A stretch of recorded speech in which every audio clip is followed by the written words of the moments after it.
ìgbà ló máa tó kan mẹ̀kúnnù o torí ìyà tó tiẹ̀ máa ń jẹ mẹ̀kúnnù sí báyìí ẹni àwa ló kàn olówó nìkan ló kàn àwọn tí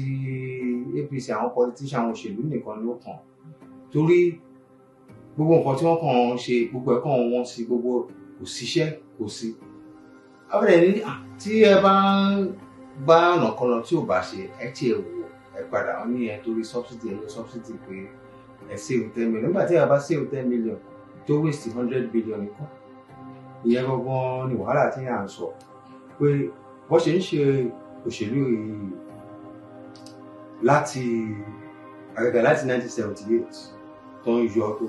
bẹ́ẹ̀ náà ń dínrín mẹ̀kúnnù kù education wọ́n ní mọ́tò pé àwọn onímọ́tò ló ń jẹ́ kí epo lọ ń lo epo onímọ́tò private kò tó onímọ́tò commercial nínú 11.7